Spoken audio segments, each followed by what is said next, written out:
Welcome, welcome. Let's start having a look at this. Let's see what we've got. In 3, 2, 1, go. The Joe Rogan Experience. Was this the pad that Zahi was using right here? This one? Maybe. That might have been the worst podcast I've ever done, but maybe a good one too. Just to see, okay, this is the guy, this is this closed-minded fellow that's been in charge of gatekeeping all of the knowledge about And Egypt. still standing on the same ideas, even after this LiDAR comes out. Yeah, the tomography, whatever it is. Yeah, whatever it is. That stuff's fascinating because I think with the tomography, he is discussing the structures under the pyramids. I don't think that did not convince me either. But then again, I do see how some people say that Zahi Hawass was one of his worst guests ever. It was a little bit, yeah. I've been, even after that podcast, I've been watching more videos for those Italian scientists describing it. Yeah. They've used it to, and this is one of the things that I brought up, one of the temples that they scanned with this was very accurate. And he's like, but this was only 50 feet down. Like, yeah, okay, right, but it works. Like, at 50 feet down, you get an accurate representation of what's inside there, and he was the one, Zahi, supposedly, discovered it. But he's discovered everything, basically. Everything. Yeah. So how do you... Genius. He's the best. So, But the good thing is that Graham can go back to Egypt now. yes. Yeah. So they patched up something. Yeah, well, that was one of the reasons why Zahi came on. Oh, really? Because Graham talked to Zahi and said, like, Zahi wants to do this. We're friends now. I was like, bring him in. Let's go. Bring him in. I'll talk to him. That I do appreciate, though, that he will have people regardless. I do appreciate that. But yeah, he's speaking a lot about... he really did not like Zahi Hawass. And I mean, I do understand where he's coming from. I do. Yeah, Hancock and Zahi Hawass had a big clash 10 years ago, but then they did patch up. That's what he was referring to. I actually watched the situation where Zahi Hawass got really mad, and so did Hancock. And shame on you. No, shame on you. Like, they screamed at each other. But they did patch that one up. I thought it would And probably... did he invite you to Egypt? Yeah. And what'd you say? Yeah? If I'm going with Graham. Yeah. I Or Jimmy told Graham. Corsetti. I told Graham I wanted him to take me a few years ago. He said, I can't go. They'll kill me. Oh, my gosh. So next thing you know, I see Graham's taking people to Egypt. I said, what the fuck? Well, that's nice. It's I'm nice happy that they for him. patched it up. I went there last July. Did you? There we go. June. This is How where was it, Incredible. This is the part where it starts, you see. So now they're talking, blah, blah, blah, Graham Hancock and whatever. And now he's saying, I went there. And then he said it was incredible. And now he's going to bring up those hieroglyphs that we discussed that have to do with helicopters and whatnot. We'll see how they approach it. Because I do think they approach it in a slightly different manner. But let's have a look. Yeah, it was incredible. Did you walk away thinking immediately, there's a lot we don't know? 100%. Yeah. And what they tell you is complete bullshit. Yeah. I have a friend who went there, and the archaeologist that showed him it said, this is complete bullshit. Like, the narrative Really? is complete bullshit. Yeah. He said, They're not the burial scale of chambers. it, he said the scale of it and the technology involved in construction is beyond our current understanding of how to do this. And it's not just the pyramids and the Sphinx. The No. other temples are magnificent. Not only that, there's probably a bunch. Magnificent, yeah, but I think we know how they would make the temples. But magnificent, I agree. Because, I mean, so is ancient Roman art magnificent. Isn't it? In fact, if you tell me about statues, and I've seen the originals from both ancient Rome and ancient Egypt, ancient Rome looks better. Of shit under the ground. I know. That's what I wanted to go see. But the cool thing was the first temple I went in was what I'd seen on Ancient Aliens, where at the very top of the temple There we go. you have one of the most famous hieroglyphs, which has a spaceship, a helicopter, and a submarine up there. So when he says ancient, he subscribes to submarine. No, sir, it's a tank. I doubled down. It's a tank, not a submarine. So he said that he saw it the first time in Ancient Aliens. Ancient Aliens would be History Channel, wouldn't it? I mean, History Channel is complete nonsense, though. Then again, just because it's the first source, then he went to see it himself. That's cool. I would like to go and see it. Absolutely. Absolutely. Clear as you can possibly imagine. And you're Show like, that. What the fuck is that? How in the... What is that? Yeah. Explain that, please. Because that looks like a spaceship, that looks like a submarine, and that 100% looks like a helicopter. So as you see, between the two at the moment, he is convinced. And when he says, explain that, well, we just watched a video that explained that. So the problem is when you say explain that, but you automatically reject the explanation a priori because it's not what you want to hear, then you're not really asking to explain it. It's kind of a rhetorical question, but reality is... So I think he is more on the convinced side. Is more on the convinced side that it's a matter of aliens, yes. How does Joe react? So weird. Egypt Weird is is the fine. weirdest place on earth. It really is. Because But that's why it needs to be. Yeah. What the hell's underneath it? Well, I think that one. That one right there? Yeah. I mean, come what are we talking about? Come on. That's so crazy. Yeah. That's a spaceship or a fighter jet. some kind of a... That's a submarine. It looks like a yacht. It looks like one of them it's a oligarch boat, yachts yeah. that they keep Oh, getting listen, yacht, submarine, my money's on tank. But that's pounded. That's a helicopter. It looks like a helicopter to what are we me. doing? I appreciate, though, look, there is a difference here. We have to be kind of... He said, that's a helicopter. Joe Rogan said, it looks like an helicopter to me. It's subtle, but there is a difference. His is a categorical statement. Joe Rogan's is a kind of putting in the idea of, it's true, it looks like an helicopter to me as well. It doesn't mean that I believe it's a helicopter, but it does look like a helicopter. You can even see the little, I can imagine Rambo here. Like Rambo sits here with a minigun. That's what I'm imagining right now. So it does look like a helicopter. It's interesting that he makes it as a categorical statement. Let's see. that they keep getting But that's pounded. that's a helicopter. It looks like a Come on, helicopter to what are we me. doing? It looks just like a helicopter. Yeah, that was the first if place it's I went. not a helicopter, what a goddamn What is it? coincidence. And again, as you see, if it's not like if it's not a helicopter, what a GD, I don't repeat that expression, coincidence. So yeah, once again, I appreciate his positioning more than his, to be honest. Because at least he's bringing in the possibility that it's a coincidence, which, according to what we have seen when it comes to the interpretation of this, it is. But this guy has no doubts whatsoever. And to me, that looks like selective bias. Now, given sometimes selective bias occurs with the very educated too. Don't for a second think that when people are stuck to the narrative, as he's using it, I'm using it a different way, but still, when people are stuck, and this has happened historically, I mean, people had a lot of problems with Copernicus. They were stuck to their narrative, and when people came along, they were great thinkers and were revolutionary in thinking, they laughed them out of the room.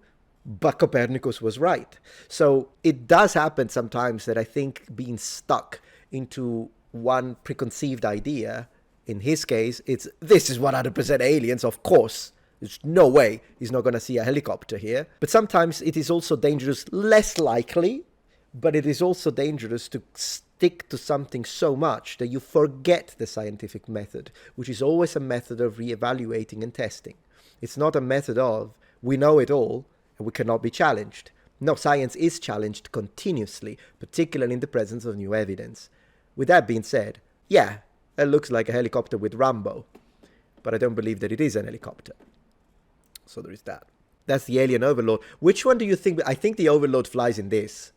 I honestly think the overlord flies in this. This is for like the militia, and the tank is probably piloted with AI. So I think the overlord flies in this. The Grey Lord, he flies in this. That's my money's on that. Why would alien technology look exactly like ours? Yeah, I mean, this one doesn't, but this does actually. So the helicopter, if you look at it that way, it's kind of strange that they would make a helicopter. Why don't they? If they have UFOs, why the heck do they make a helicopter, which, to be honest, looks like an helicopter from the 90s? If we're really gonna say, look, I'm gonna prove that. I'm gonna prove that right now.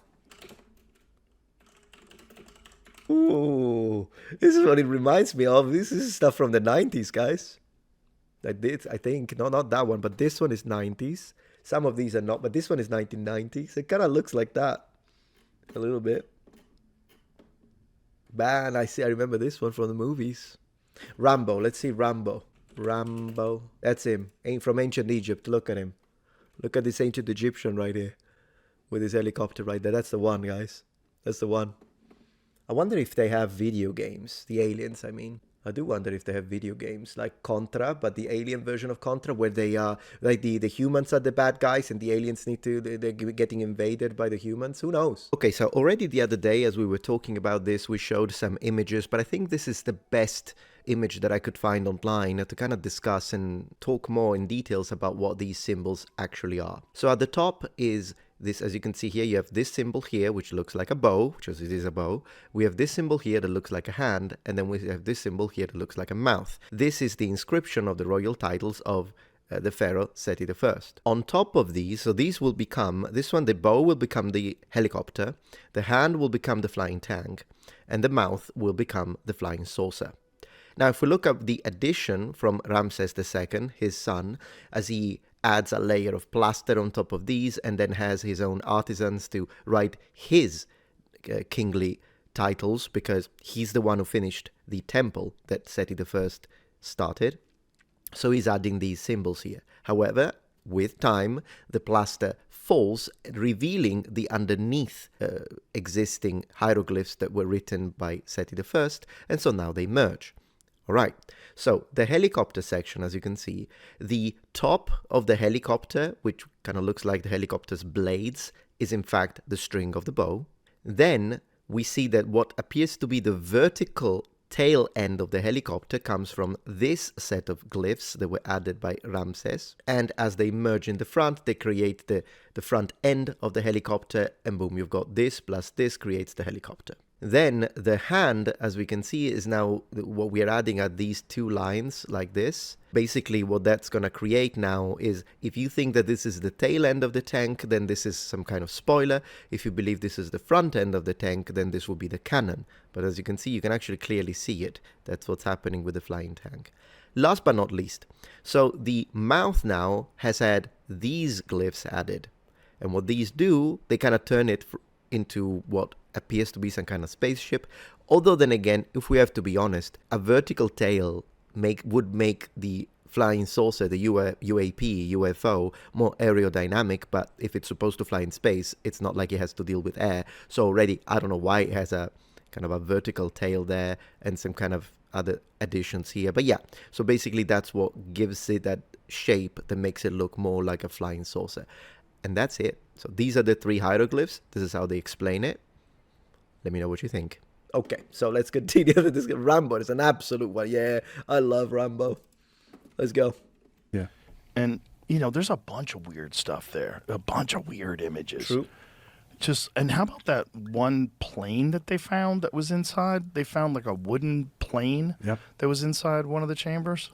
Totally normal. Yeah. They just buried there with the, That was the other thing that Zahi was unwilling to entertain. Even once again, the way he says, yep, totally normal. Maybe it is normal. If it is a toy, yes, it's normal. Once again, massive selective bias on the guest side. Was this King's List, this Zepteki King's List that goes back 30,000 plus years. Yes. The dating is debated. They all want to pretend that that's a myth, that all the other hieroglyphs are legitimately documenting the history of the region. But when it gets past the narrative, these 30,000-year-old kings, that place has probably been there for a long fucking time. Yeah. So, if this was, I'm happy to entertain this just to have fun. If this was the case, and ancient Egypt was built, or at least the Giza Plateau, I don't need this now, remind me later, thank you. The Giza Plateau, the complex, buildings, the temples, everything, the shaft of Osiris, the pyramid, if it does date back to 30,000 years ago, I know it sounds nice, but let's contextualize it for a moment. That would be, depending on how you look at it, it would be in between the Upper Paleolithic and the Lower Mesolithic. And as far as we know, there was no civilization at the time. So yeah, it would be a massive rewriting of history how we know it. Not that I'm against rewriting of history when we have evidence, but just to tell you how strong of a claim it is to say that there was a fully functional, complete, with a writing system civilization. It means that we would have to redefine what is prehistoric. Because to be prehistoric, they must not have writings. But if it's a fully formed civilization that does write hieroglyphs, then they are historical. So it would mean that we would have to push all of prehistory. And if these people had access to bronze, then when does the Chalcolithic begin? But what if they have access to iron? Then we would have to change everything. It's fascinating, but I just want to quantify the depth of the statement when numbers are thrown into the fold for us to really understand what we're talking about.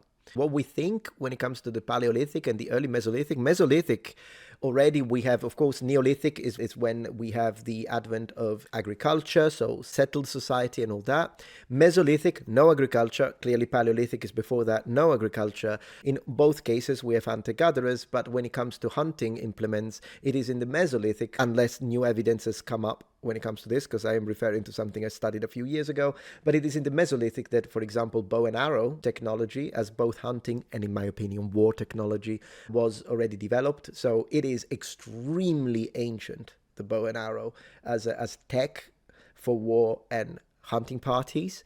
But yeah, that's what we are dealing with. So potentially, if we go back 36,000 years ago, they didn't even have the freaking bow and arrow. So how do they have a fully formed civilization at that point?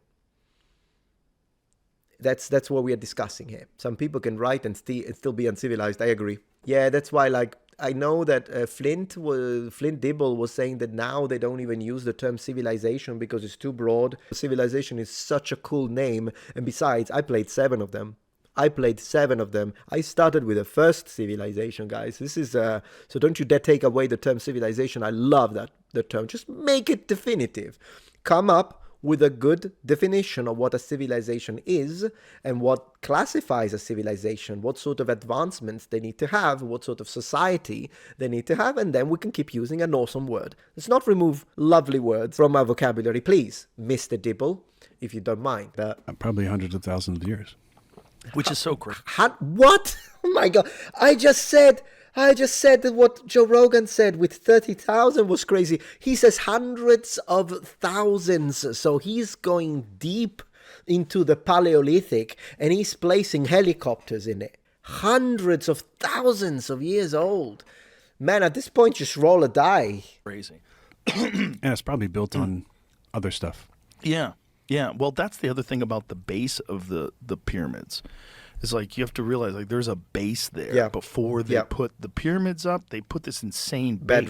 Bedrock. And if what they're saying is accurate with these readings, that there's a structure that goes under the ground 2 kilometers, like. Yeah, what is that? If they can find that, then you have to throw everything out the window. But aren't you with me? Like, of course, if they do actually, that's why I say dig, because whenever these scientists discovered the structures, the shafts under the pyramids, and by the way, of the 3, Filippo Biondi actually wrote to me, and he was very nice, very dignified, appreciated my constructive criticism. So I do consider him to be a professional, not the other 2, Armando May and Corrado Malanga, but Filippo Biondi behaves like a professional, seems to know what he's talking about. But then again, even he, and whether it be Armando May and Corrado Malanga, when they discuss these shafts and we hear 2 kilometers under the ground, fine. But to legitimize the finding, guys, we don't need to dig for 2 kilometers. You need to dig for 30 centimeters. Because if you dig for 30 centimeters, due to the fact that I've seen the 3D representations of all this, and it looks, and they say, hear me out, because this is an important point that I'm making right now. Let me pull it up. So, structures under the freaking pyramids, all right, the 3D representation. If you look at this, and by the way this was described by Armando May, he said that these shafts have 2 functions. Either they produce electricity and power and energy, we can ditch that one, or I say we can ditch that one, I think he supports that, or the one that they are mostly leaning towards, I believe, is that they say they are architectural supports. So they are holding the pyramids up. That's what they're saying, because they said otherwise the pyramids would sink. I don't see that, since we know, I mean, even Joe Rogan just said that there is a bedrock here, so I would say that that's the function of the bedrock. But regardless, if we want to follow this by the way they're explaining it, if these are supporting the structure, then there is a very high chance that these are actually either in direct contact with the base of the pyramids, which would mean you literally need to dig for 30 centimeters, and we would see if you have these shafts, or if they are, under the bedrock, but then they would have had to dig under the bedrock to place them in the first place. So no, I think it makes more sense that they are literally supporting, if they exist, they are actually in contact with the pyramid, which would make it so that you would only dig a little bit, because the split second that we see a pulsating titanium alloy with like inscriptions in an alien writing system with these spirals of glass, since they say it's supposed to be glass, that are pulsating energy, that's all you need to do to rewrite history. You don't need to go 2 kilometers under the ground. You just need to dig a little bit, because if that's what we see, boom. And that's why I say dig, so we can call this for what it is. And then, but as he says, if it's true, okay, I'm going to leave a tiny little bit because I don't know. If this is true, then great. Let's rewrite history at this point. Fantastic. Why are we not interested in that? Well, we are. But why is modern archaeology not going, yeah, let's fucking figure this shit out? Because modern archaeology forever has been saying that we have the answers, that we have the timeline. We know when Khufu built this. With the timeline, yes, they do say that. Because even when Robert Bauval tried to replace and change it from 5,000 years ago to 10,000 BC, he was met with a lot of counterattacks to his position. So with the timeline they do, but I don't think, to be fair to archaeology, I don't think that archaeologists say that we have all the answers. I've never heard a professional say that in my life, to be honest, particularly when it comes to stuff that is this ancient. I mean, to really understand how ancient the pyramids are. Cleopatra was close, and people use the iPad or the iPhone. I will not. Cleopatra was closer to the development of the Nintendo Game Boy that she was to the building of the pyramids. So the pyramids were ancient already in ancient Egypt. In fact, ancient Egypt was already ancient in ancient Egypt, for sure. But then again, I don't think that archaeologists do say that, like we have all the answers. I don't think so. This, we know when Khafre built this, we know who did this. Right. And they're not correct. It's not accurate. It's too weird. There's no way you have all the information. Also, where'd everybody go? I would agree with him, but I think he's building a straw man. So if if you have one archaeologist that states, maybe I don't know, maybe he's referring to someone, I'll give him a benefit of the doubt. And imagine there is one archaeologist that says, we have all the answers, we know everything. I mean, Zahi Hawass kind of says that, so I do understand that. When they say that, and then they say that, and then he will counter like this, then sure. But otherwise, if you include all of archaeology, then I believe it's a straw man. And so your debunking is as effective as the straw man is, because the straw man is a weaker position in the first place. Like, there's people living there, but it's clearly not the same civilization. So what happened to this insane civilization? If there wasn't a collapse of society at an immense level, if there wasn't some sort of a civilization-destroying event, then where did what happened? Okay, so a lot to unpack here. I actually didn't think I was going to have to do this, but a lot to unpack here. So first and foremost, the one thing, because I disagree, I'm not convinced by the idea of an Ice Age civilization proposed by Hancock. I think he's referring to that. I don't buy into that. I'm not convinced. But the one thing I do agree with Hancock is that I do think that there might have been some kind of catastrophic natural disaster that is embedded in our generational memory at a species level. I have reasons to believe that, and I will share it on a dedicated video, but I do think that something like that may have happened. So that aspect of Hancock's ideas I do agree with, although I've come to it through a different journey of mine. But then again, the one that I don't think is that I still don't believe that there was a developed super civilization that was global and all of that kind of stuff that is also in connection to what Hancock proposes. I don't believe in that. But anyways, with the cataclysmic thing, sure. But this idea that he just stated, that this was a different civilization, personally, emotions don't matter, but I do find it a little disrespectful towards Egyptians, because it's like saying the Romans have nothing to do with Italians. And yes, it's our ancestors. It's like saying ancient Greece, the ancient Greeks are just completely different people. No, I mean, it's their past. Unless you can prove a complete population relocation, which by the way are extremely rare, and I'm making a dedicated video to the relocation of entire population clusters. I am making a video dedicated to that because this is something that often is brought up, including the Afrocentrist community, that sometimes says, oh yeah, this population, they were all black, but then they were displaced. And I'm like, it happens, but it's so rare. Usually that it's either intermingling when there is a new arrival of a new population. It's either intermingling or there is a pushing, but slight, not like complete different continent. Or sometimes what happens is that you have a ruling elite, like it happened with Normans and Anglo-Saxons. It's not like when in 1066 the Normans won and the Duchy of Normandy conquered England. It's not like the Anglo-Saxons disappeared. No, it's just that the ruling elite became Norman, French, and the rest and the majority of the population still stayed Anglo-Saxon. So yeah, that's what usually happens. And there are situations of complete displacements, but it's very rare and it's usually easily documented. So I don't believe for a second, I do not believe for a second that the ancient Egyptians are not related to modern Egyptians. I do not believe that for a second. I think that even if you prove to me right now, you bring me the proof and you're like, aliens, okay, then that would still not change my mind when it comes to the connection to the Egyptians. I think it would still be aliens are in charge. The pharaoh was an alien. The priests were aliens. The warriors and tech were aliens, but the people were the Egyptians, and they was used as workforce. Still their civilization, regardless. Still the people are there.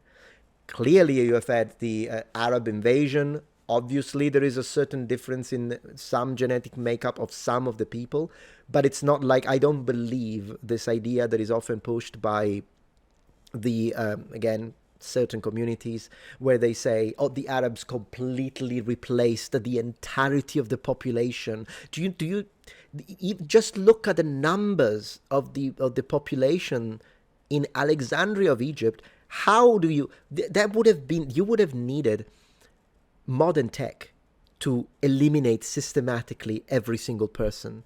And even in a modern era where a certain Austrian painter and his fan club in the 1940s in Germany tried to do that with the Jews, he still failed. And he had access to modern tech. So that kind of ethnic annihilation in ancient Egypt, I don't see it. I just don't see it. And, Norman and Northman are absolutely related. Normandy, the Normans derive from the Northmen, so the Vikings, basically, the Norse.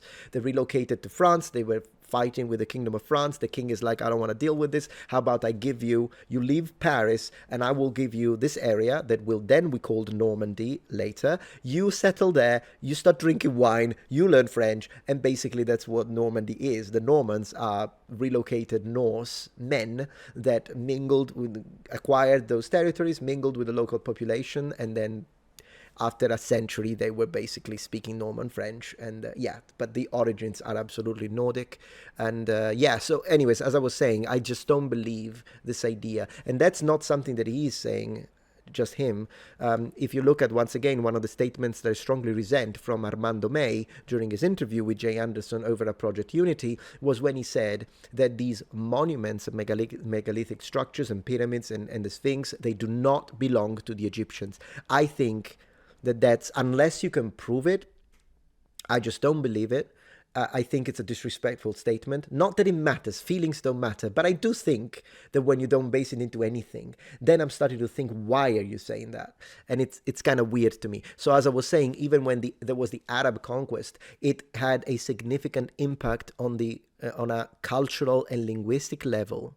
Absolutely. I mean, the Egyptians today speak Arabic Egyptian, but they don't speak ancient Egyptian anymore. It's like Coptic in some way preserved some of that, but still, I mean, it's a Muslim country, so that clearly they don't worship the ancient gods, kind of similar to what happened to Italy, which was a country that was worshipping the Olympian gods, but then spread of Christianity, and now we worship a different god to the one that my ancestors did. But that doesn't remove my ancestors from the pictures, nor does it remove the connection between modern Italians and ancient Romans, or modern Greeks and ancient Greeks. And I do believe there is still a strong connection between modern Egyptians and ancient Egyptians.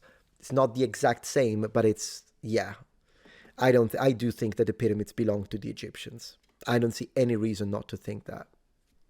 Any reason. Ancient Alexandria, okay, there were 6 conquests, and all of the while they plundered their ancestors. Yeah, that too. Nobility on the Franks mixed with the ferocity of the Norsemen. No wonder Normans were very successful, pragmatic, absolutely. Yeah, the Arabs conquered Egypt. Yeah, I did say that. I did explain that, of course. That is what happened. I mean, they did that in the Iberian Peninsula, and the only reason why it's just that there was a different turn of event for all of you who have studied medieval Spanish history, and due to the fact of to how things panned out today, Spain is still a European country, and they speak a European language, and majority Catholic. But if things had gone into a different direction, we could have been the exact same situation, and now Spain would have been Muslim, and it would have been speaking probably Arabic, a form of Arabic, Spanish Arabic, in fact, and that kind of stuff. How about this idea? Let's see. We got a new pope. Mm-hmm. He's from the States. From Chicago. Yeah. Yeah. Let's open up the Library of the Vatican. Oh, good luck. I'm sorry, what? He's from the States. From Chicago. Yeah. Let's open up the Library of the Vatican. Let's open up the Library of the Vatican. But simply because he's from America, it doesn't mean he's going to give you, he's going to be any more forthcoming with some of the stuff that they've got under there in the Vatican. And I say that as someone who has been into the secret archive at the Vatican. It's called secret. It's not like they showed me. They did show me some interesting stuff, though, when I went there. They did. Oh. Good luck. Good luck doing that. Look at the eyes. Yeah. So as you see, yeah, I think they're both subscribing to this idea of an alternate explanation to monumental architecture, and then this idea of the helicopter and whatnot. And I find it fascinating. You know, I would love to entertain a long 3 hours conversation where we start to think, okay, well, what if the aliens actually were here? I love it, okay? I do love it, but I need evidence that is not, I look at this and I, with an untrained eye, think it's a helicopter, therefore it's a helicopter. That's a little, and they are covering it up. No, I need proof of that. I know that oftentimes I don't trust authorities, so I'm kind of in the middle when it comes to this. I will not be someone who constantly tells you they're covering everything up. I don't do that. But I also know that historically it has happened. And we do see how certain professionals push nonsense and politics. So then I'm kind of in the middle, and that's why I say, well, let's look at the actual evidence. So anyways, I do appreciate that among the two, he was a little more careful with what he was saying. But still, now that I watched the whole thing again with you, I can tell that he absolutely subscribes, I think, to the ideas that, unless it's his way to make conversation with the guest, maybe doesn't want to be too confrontational, although he was a little confrontational with Zahi Hawass. Although then again, how can you not be? Goodness gracious, that situation too was terrible for me. Same here, yeah, exactly. I think a lot of people, nothing cooler than real Vikings. I love Vikings. I'm making an episode, by the way, on the Vikings soon. And because, yeah, some things have been brought into question by modern day academia, and they are full of it. Some people, there is specifically a couple of professors in the UK brought up these ideas, and they are twisting a study. So I'm making a video about it to kind of preserve, kind of defend a little bit. If any of you is from Scandinavia, I'm going to defend you, or is a Nordic, I'll defend your history. Don't worry about it. I'll do that because you know me. But that's that's where we are at. That's where we are at, my friends. But anyways, it's 9:37. I think we've done quite a bit. Sometimes I do play, but I've got some low main waiting for me. So I think, how long was the stream? 3 hours and 42. I do believe it's kind of time for me to call it a night today, because I don't want to overtire myself. Tomorrow is my wife's birthday, so I'm gonna have to wake up, and we're gonna take to a nice restaurant. We're gonna have a good time. And so I kind of want to make sure I'm not too tired. But I appreciate, thank you so much for anyone who has hopped in from YouTube, by the way. Do follow me because we'll continue to do these. Every time I want to react to the entire segment about Zahi Hawass, which I know is really long, it's a lot longer, and we'll react to it right here. So do consider following it so you get the notification on your email whenever I go live and on this side of the live streaming. And also if you like the idea of watching me play Civilization and bitch about their armor and how the Romans and the Egyptians are represented and that kind of stuff, and then old school Metatron with gaming in connection with history, then that's also happening here on Twitch. And so it would be nice to keep seeing you join these streams. But thank you so much, guys. Thank you for being here and entertaining. And I very much appreciate you being here. And I hope you have a wonderful rest of the night. And good dinner if you still haven't. Have a nice dinner if you still haven't had that. Thank you so much. And have a good one. Ciao, ciao, ciao. Good night. Thank you for watching. Ciao, ciao, ciao. Glory to Pompey. Ciao. Stay pedantic.